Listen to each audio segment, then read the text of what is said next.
Friends, today I'm bringing you an opening that's gonna help you win a ton of games. It's super easy to play to start with, and on top of that, it's gonna give you amazing results because people don't know how to play against it. That's the most important thing of all. We've seen this opening on the channel before, but today we're gonna dive a little deeper. We're talking about the bishop's opening, bishop to c4. All right, we're used to it, right? To play a knight to f3, usually right from the start, right? To attack this pawn, to keep up the initiative. However, bishop to c4 right away is something you almost never see in any game. That's why it hides so many secrets. And there are a lot of advantages to not developing this knight to f3 yet. We're going to see that next. I've brought you a board with coordinates today, so you can follow along even better while I explain things. I hope you like this kind of board with coordinates. If you do, let me know in the comments because you know I always read them. Alright, so how are we going to play when we go bishop to c4? Well, the most typical response from black is to play knight to f6. Why? Well, logically, they're developing one of their four minor pieces. And also, and this is the most important thing of all, most importantly, they're threatening this pawn right here. In other words, it's the only developing move that keeps the initiative because it forces us to defend the d4 pawn. That's why it's the most commonly played move. How should we defend this pawn? Well, the move we're going to use is d3. Simply put, we've developed our bishop. Now we can play d3 because we're no longer blocking its path. Plus, we're opening up the way for our other dark squared bishop. Now, I'm going to explain what our plans are in this opening because you're really going to like it, even for playing in your own tournaments, okay? A completely logical move for black here is bishop to c5. In fact, players with less than 2000 elo, less than 1800 elo, usually always make the same moves. Knight to f6, bishop to c5, as if it were an Italian opening, right? That's why these two moves are the most common. Careful, they're good moves. They're developing naturally. We're going to keep developing this knight here, knight to c3. Remember well when you play this opening with the bishop, for now, don't develop the knight to f3, but rather the knight to c3. Why? Because we usually have two main plans that you need to remember in this opening. One would be the move f4, okay? If the knight is on f3, we wouldn't be able to make this advance. And the other plan would be the bishop pen with bishop to g5. We can use these two plans as it suits us. For example, if they castle right away here, a really great move is bishop to g5, pinning this knight on f6. You can't imagine just how good this move is. Since we haven't developed the knight to f3, we've gained a tempo, because now we're threatening to jump with the knight to d5, putting a lot of pressure on this knight on f6.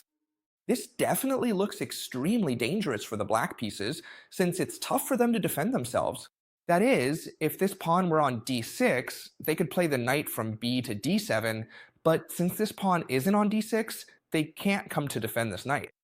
Therefore, if they play d6, we could immediately bring in this knight to put a lot of pressure. If they then play knight to d7, our plan would be to keep up the pressure, and now I'm going to explain it to you. But first of all, you need to know something that's going to give you goosebumps. What happens if they try to kick out this bishop? It seems pretty logical, right? If they kick out this bishop, well, we could play bishop to a4, a very natural move to keep it pinned. However, here we have a wonderful move, the classic fishing pole with h4. In this opening, it works really well. It works really well, and do you know why? Because by not having the knight on f3, we have a clear path for the queen to join the attack. Very good idea. So, chess teacher, why are we giving away the bishop? Just so I understand. Well, simply put, if they capture this bishop, just so you get it, if they don't capture it, then the pin stays active, and they haven't achieved anything with the move h6. It's that simple, right? So, what happens if they do capture? We recapture with the pawn, a takes g5, and now we're threatening this knight. The knight, which was the real defender of the king side, not only defends the h7 square, but also these two squares, which are the entry points for the queen. In other words, the knight is under threat, and when it moves, the winning move is queen to h5, creating a powerful battery, rook and queen attacking the knight. a knight that's doomed to fall. And not only that, but here we're going to checkmate no matter what. That is, if they slip up, of course we deliver mate, but normally they'll try to escape. They can't escape with this pawn thanks to our bishop. Do you see it? This pawn is pinned. They might try to escape with the rook so that when we capture, they can run away with the king, and then when the queen comes over here, keep escaping with the king. So there's a very easy way to finish this. Remember this well, when they try to escape with the rook, all you have to do is queen takes f2. Sorry, queen takes f7. It's important to capture here before taking the knight, forcing the king to move over here, and the simplest way to finish is to sacrifice our rook for the knight. Rook takes h7, check, forcing the black king to capture. And now, simply thanks to our bishop, queen to h5 would be checkmate, since the king can't escape backward or forward. It's that simple. e4, e5. First we play bishop to c4, okay? It's important to bring out the bishop first, knight to f6. We defend the pawn with d3, bishop to c5, and now knight to c3. Remember, if they castle here, the winning plan is bishop to g5. Alright, what happens if they don't castle? Let's say, for example, they play the move d6, which is one of the moves I see most often in this position, since they've developed the bishop, the knight and the bishop. Now they want to try to develop their other bishop and their other knight, and the move d6 seems perfect. It defends the central point, clears the way for the light-squared bishop, and allows them to castle on the next move. All of this seems perfect. However, this is where our plan of f4 comes in, a really strong plan. Don't worry, if you forget the ideas or mix up the terms, if you try to play bishop to g5 or things like that, you'll still be doing just fine. This opening is played in a very comfortable way. However, here the strongest plan of all when they play d6, which as you know is a very popular setup for black, is that f4 is an extremely strong move. What does f4 threaten? Well, the threats here are simple, and in fact, we have two. One would be to capture here, for example, play knight to f3 and put a lot of pressure on this pawn here. Pay close attention here to the great move we have by not having developed our knight yet, because if we had developed this knight, the pawn wouldn't be able to advance, right? With the pawn on f4, we can place the knight behind it, and both pieces are putting a lot of pressure on the e5 square, gaining a lot of space. Also, we can capture, castle, and place our rook on this file, along with the bishop, to put tremendous pressure with all our pieces on this point. Very good. That's one threat, right? Capture. Another threat is to advance. This way, we trap the bishop on c8, which can't get out past d7. And not only that, but we also gain a tremendous space advantage on the king's side, right? So we have two clear threats. The first would be to capture, and the second to advance. That's why a lot of people decide to capture, but if they do, they would simply give us a huge development advantage. We've developed both our bishops to excellent squares. After that, we'll play knight to f3 and castle, and once again we'll have the rook on a super favorable square. So here, the move I see most often, what is it when I play f4? Well, the move I see most often isn't to capture or to let themselves be captured or anything like that. The move I see most often is knight to g4, a move they always try to play against us at first. A lot of people are tempted to try this typical attack that's kind of like the fried liver, right? Or what's it called now? This attack? The Fagatello attack, right? Knight to f2, attacking the queen and also the rook. What they don't know is that this attack isn't a good one against the bishop's opening. They probably think we're playing something weird. We haven't developed the knight, we haven't castled, we have a pawn here in a strange way. They might think weird things, but actually the ones playing strangely are them. They're throwing their pieces out of coordination. They only have two, and with just two they're not going to accomplish anything. We continue with the brilliant move, f5. Why is it so important to throw the opponent's pieces out of coordination? We don't care if they try to go for the Fagatello attack, attacking the queen and the rook, because at this point, it's already too late. Our pieces are well coordinated, and the queen and bishop can join the attack while their pieces can't get in anywhere. Here, we would continue as follows. They're attacking our queen and our rook. We'll bring the queen to h5. It's already too late for our opponent to defend themselves. Thanks to our bishop on c4, which is very well placed, we're threatening checkmate in 1. They can't move forward because they're pinned. Pushing forward here would be a huge mistake, because if you capture, you can't recapture with the h-pawn since the rook is completely pinned. You'd have to recapture with the g-pawn, leaving the king totally exposed on the file, and the line would end up being lost. That's why here, the most common move to stop this threat is to castle short. At first glance, it seems like a good move, right? The king and the rook are both defending those 2 points. However, they're already too late. There's no way to stop the attack from the white pieces. How should we continue? So right now, here the most incredibly powerful and effective response we have is the following. We bring one of our remaining pieces into the attack with tempo, bishop to g5, directly targeting the queen on d8, which really only has 2 squares to go to, right?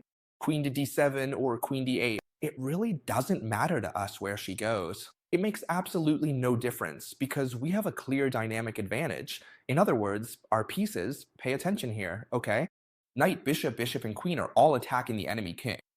While it's true they can capture our rook, they can do whatever they want. However, we've already won. Now we bring in the last piece we have left, knight to d5. Many might think we're attacking the square, but no, what we're actually doing is, well, it doesn't matter what they do. Look closely, okay? They have an extra rook and knight. However, we have so much attack that they can't do anything. The winning move here is a double exclamation mark move. Whenever you want, you can pause the video to try to guess it. I'll give you 3 seconds if you want so you can practice. And the key move is knight to f6, double exclamation mark.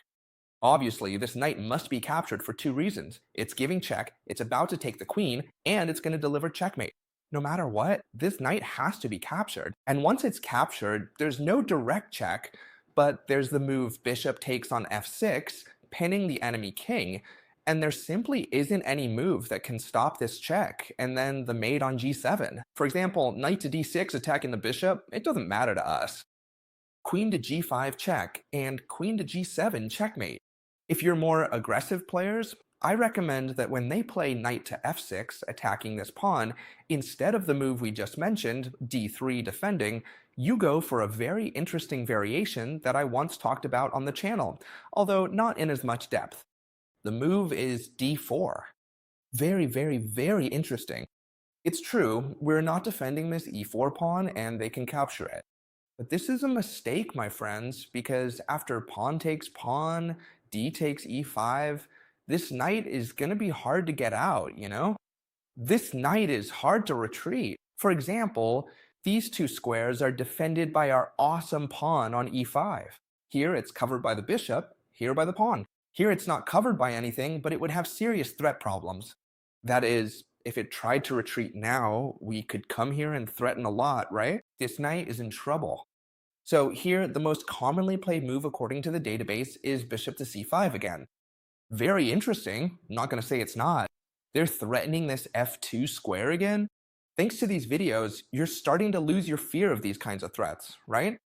A lot of you might be thinking here that you should play, for example, bishop to d3, knight to a3, right? Trying to defend against this attack from the black pieces. However, many times we just focus on defending when in reality we have advantageous attacking positions ourselves. For example, let me give you an example here, okay?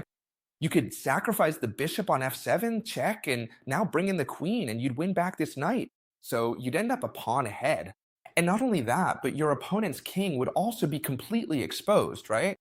This would be an example where you could win without defending this square here. However, sometimes there are even stronger attacks that don't require sacrificing any pieces. For example, simply queen to d5.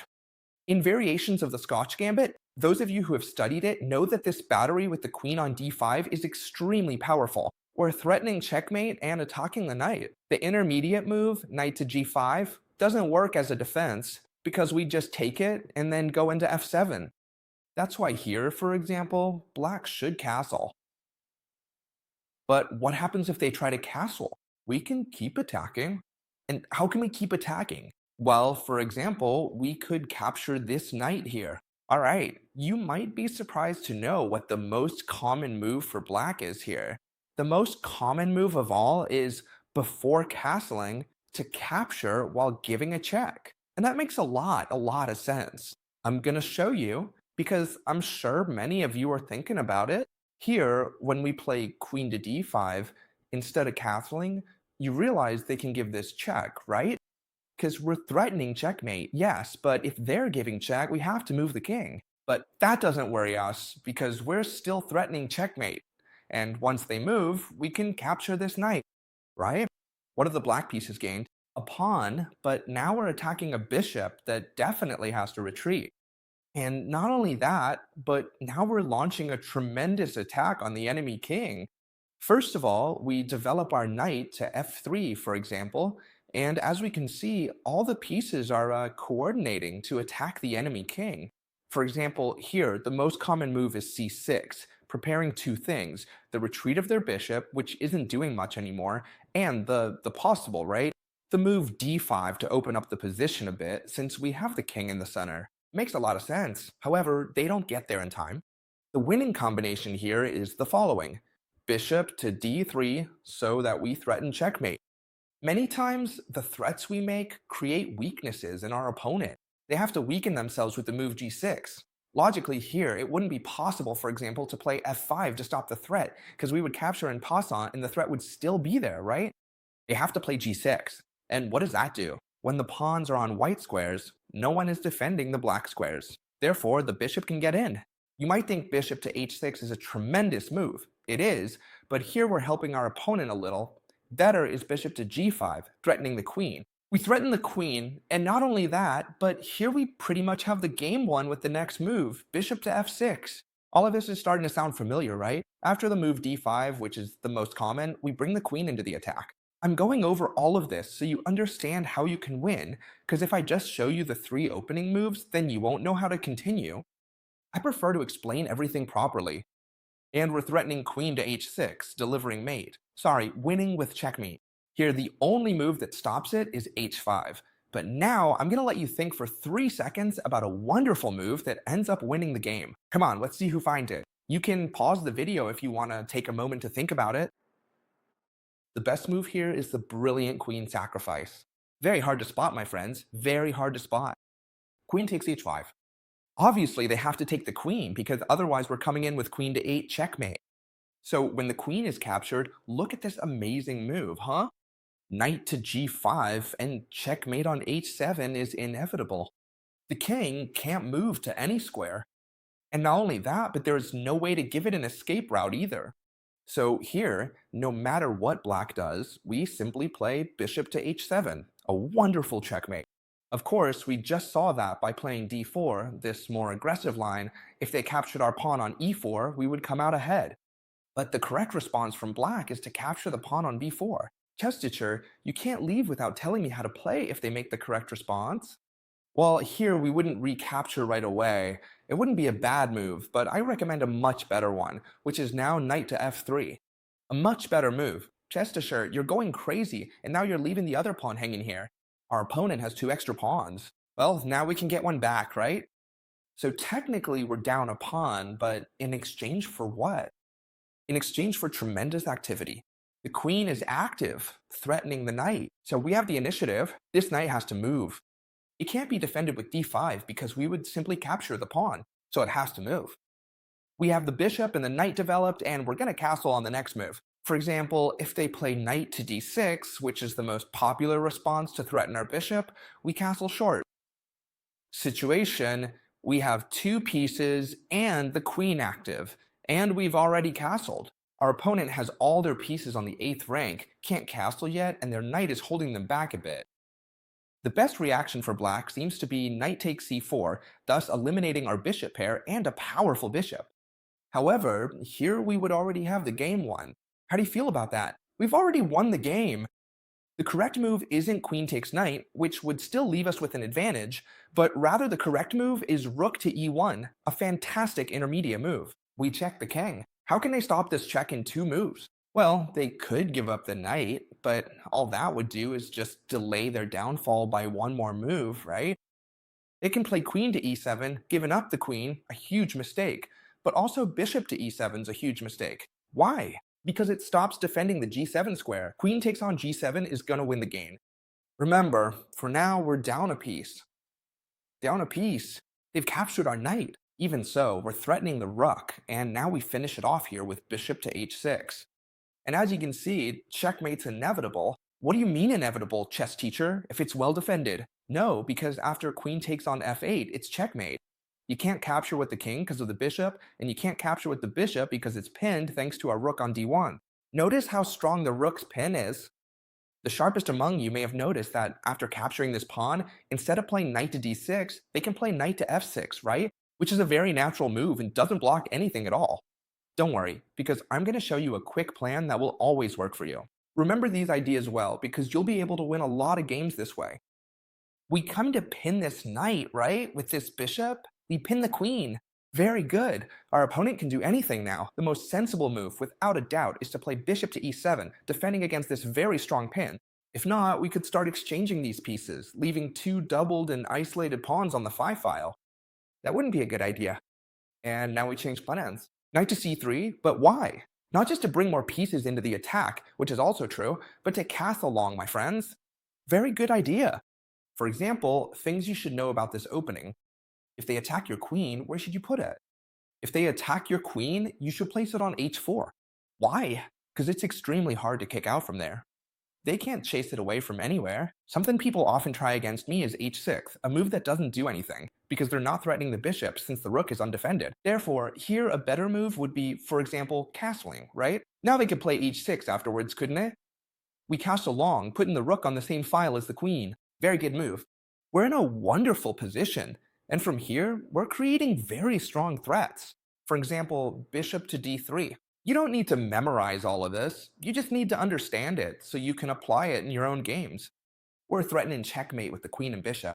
Basically, what we would need to do is bishop takes knight, removing that piece and delivering checkmate. This is the most obvious of all. How can black try to save themselves from this situation? For example, by playing h6. Why? Because now if we trade, what would happen? They wouldn't have queen takes h7 checkmate anymore, since this pawn would be blocking it. So how do we continue? Well, in a simple way. This way, we can even sacrifice the bishop. Bishop takes h6, pawn takes h6, and queen takes h6. So now, checkmate is going to be inevitable no matter what. It really doesn't matter at all what they do to us, because we're simply going to bring in all our pieces. They pin this knight? I honestly don't care. I'm going to bring in the knight too, and you won't have any way to stop this checkmate. Practical example? If they come to take our rook, all we have to do is bring in the bishop. If they capture with the knight, it's checkmate with the queen. And if they move the king, then we could also deliver checkmate in more than one way. But why make things complicated for ourselves if here, instead of bringing in the bishop, we should think about which piece is getting in the way of checkmate? The knight, so I'm going to take it out. If you capture it, I'll checkmate you, and that's it. This knight can't escape. And if they do anything else, it really doesn't matter to us. So we'll capture the knight, and when they recapture, then we can go in and deliver checkmate. In this case, we would play queen to h7 checkmate, king to f8, and queen takes f7 checkmate. I hope you enjoyed this video. If you liked the way I explained things and all the concepts I went over, I would really appreciate it if you left me a like. It doesn't cost you anything at all, and it makes me very happy. If you like this board with coordinates, I'm going to make more explanatory videos using this board, since I really enjoy recording this kind of video, if you'll pardon the redundancy. Also, today I recorded sitting here at the table, so I got tired much less than usual. I was able to explain things much more clearly. I hope you enjoyed this video, my friends, and I'll see you tomorrow, as always, with another new video. Goodbye.